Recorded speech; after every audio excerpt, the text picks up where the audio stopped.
Welcome back. आप देख रहे हैं एटी मनी बनो अपना फाइनेंस मिनिस्टर और हम शो को आगे बढ़ाएंगे और अब बात करने वाले हैं हम मिड कैप सेक्टर की। जी हाँ, जिस तरह से हम बाजार देख रहे हैं नई ऊंचाइयों को छूता हुआ जा रहा है, अब ऐसे में खासतौर से मिड कैप सेक्टर की हम बात करें तो कैसे इसकी तेज़ी पर हमें भरोसा करना चाहिए या नहीं करना चाहिए। और अगर मिड कैप फंड की हम बात करें तो अपने पोर्टफोलियो में इसकी प्लेसमेंट आपको किस तरह से करनी चाहिए और किस तरह के मिड कैप फंड अगर आप शामिल करना चाहते हैं तो मौजूदा समय में आपको शामिल करने चाहिए। इस पर हम विस्तार से बात करेंगे।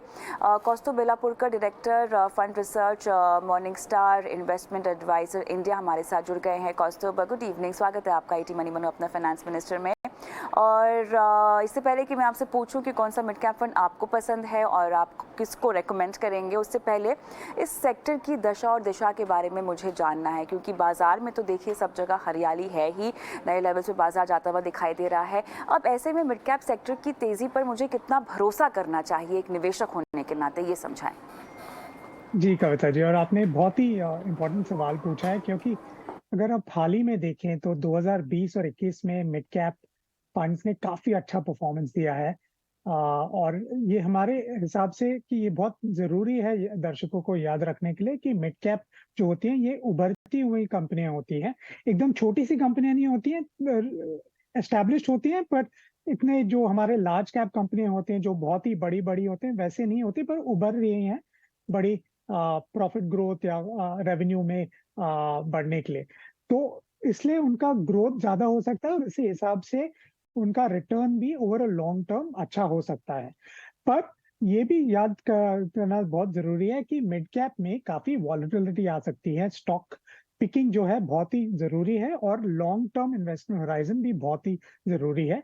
और मेरे हिसाब कम से कम 7 साल तो रखना ही चाहिए निवेशकों को, कि इतना टाइम इन्वेस्ट करेंगे, निवेश करेंगे, क्योंकि अगर जैसे हमने देखा 2017 में ये फंड्स ने बहुत ही अच्छा किया था और 18 और 19 में काफी खराब उनका परफॉर्मेंस रहा, बाकी मार्केट को पकड़ के देखें तो ये एक चीज बहुत जरूरी है कि अगर आप निवेशक थे 2017 में, आपने देखा बहुत ही बढ़िया रिटर्न्स आए हैं और फिर आपने निवेश किया और 2 साल ये इन फंड्स ने नेगेटिव रिटर्न दिया, तो आप थोड़ा हिल जाएंगे कि ये क्या हो रहा है। पर ये मार्केट का उतार चढ़ाव चढ़ता रहता है और मिड कैप में ज्यादा रहता है। आ, तो इसलिए आपको थोड़ा लंबा समय देना पड़ेगा। और हमने देखा कि 2020 और 21 में कितना बढ़िया परफॉर्मेंस आया है। तो अगर आप आज निवेश कर रहे हैं, आप साधारण 7 से 10 साल का मिनिमम इन्वेस्टमेंट, 7 साल के नीचे सोचिए ही मत, क्योंकि वॉल्टिलिटी काफी ज्यादा हो सकता है। उतार चढ़ाव जो स्टॉक प्राइस में है, तो वो आपको जरूर ख्याल रख के फिर ही निवेश करना चाहिए। आने वाले कुछ क्वार्टर्स के लिहाज से कौस्तुभ मुझे समझाइए कि मिड कैप सेक्टर के लिए ऐसे कौन कौन से रेड फ्लैग्स हैं और ऐसी कौन कौन सी अच्छी बातें हैं जिन पर आपका फोकस रह सकता है। तो मिड कैप में अगर कुछ कुछ चीजें जो आपको काफी क्लोजली देखना पड़ेगा, क्योंकि पहले तो क्या होता है कि जो रिटर्न्स होते हैं कंपनियों के, वो काफी पोलराइज हो जाते हैं। तो जैसे हाल ही में मैंने बात की कि 2020 और 21 में काफी बढ़िया रिटर्न आया है इन फंड्स का। पर अगर आप इंडिविजुअल स्टॉक्स को देखें तो काफी कुछ स्टॉक 2-3 बार ऊपर गए हैं, 200-300% ऊपर गए हैं। पर उसी टाइम पे काफी स्टॉक्स हैं जो नेगेटिव रिटर्न भी दिए हैं, तो वहां पे स्टॉक पिकिंग बहुत ही जरूरी हो जाता है। वो एक चीज है।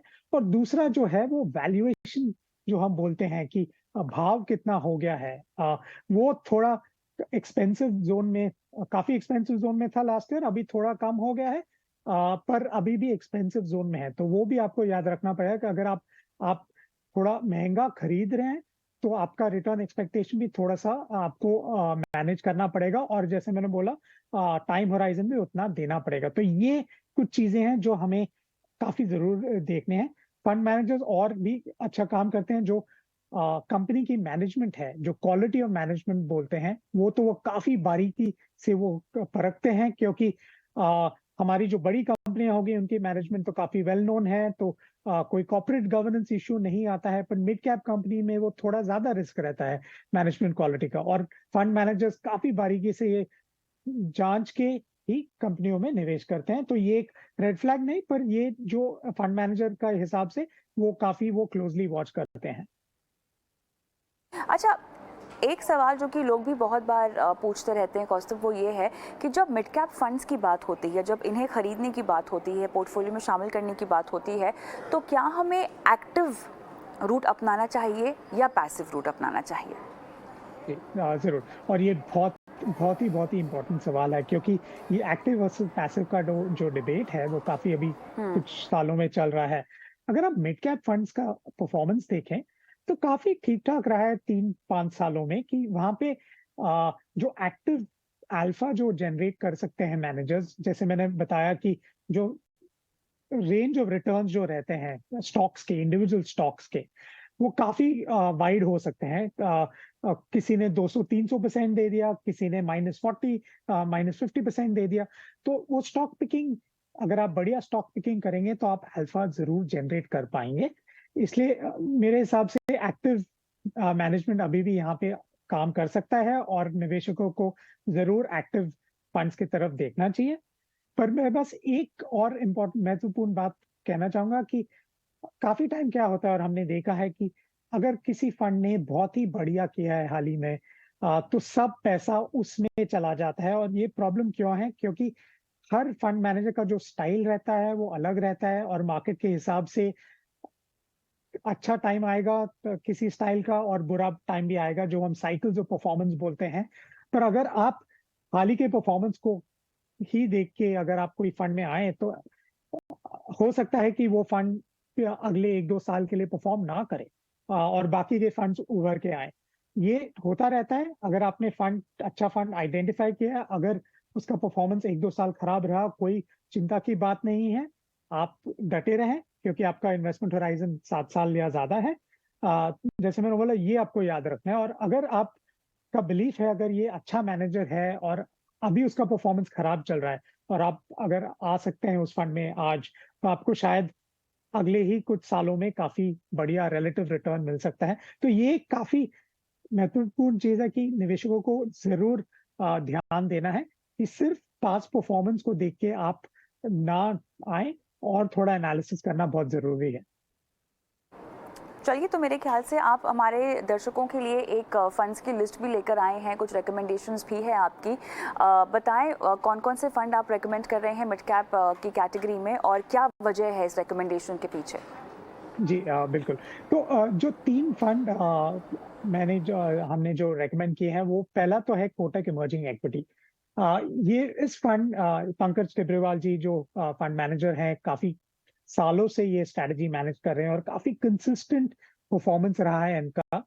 उनकी जो टीम है, क्योंकि याद रखिए, जब आप मिड और स्मॉल कैप कंपनियों में निवेश करें, आपको खुद का रिसर्च बहुत ही ज़रूरी है करने के लिए। और उनकी जो टीम है कोटक में, काफ़ी वेल इक्विप्ड है। ये कंपनियों से मिल के जो बाकी के उनके वेंडर सप्लाई से चैनल चेक जो बोलते हैं करके, काफ़ी अच्छा व्यू फॉर्म कर सकते हैं, और बाय एंड होल्ड जो खरीद के रख के ओवर अ मार्केट साइकिल काफ़ी अच्छा परफॉर्मेंस दिया है कोटक इमर्जिंग इक्विटी में। तो ये पहला जो फंड है। दूसरा जो फंड है वो एचडीएफसी मिड कैप अपॉर्चुनिटीज है। ये चिराग सेतलवाड जी जो है वो मैनेज कर रहे हैं।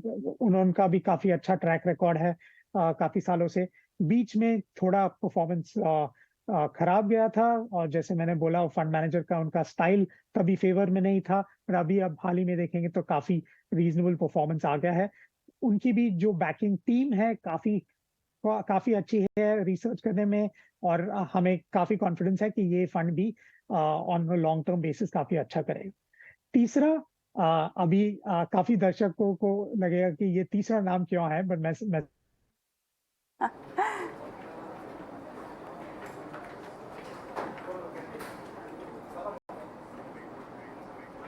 चलिए, मेरे ख्याल से यहाँ पर तकनीकी दिक्कत सामने आती हुई दिखाई दे रही है, लेकिन हम कौस्तुभ का इंतज़ार करेंगे और उनकी रिकमेंडेशंस का भी हम इंतज़ार करेंगे।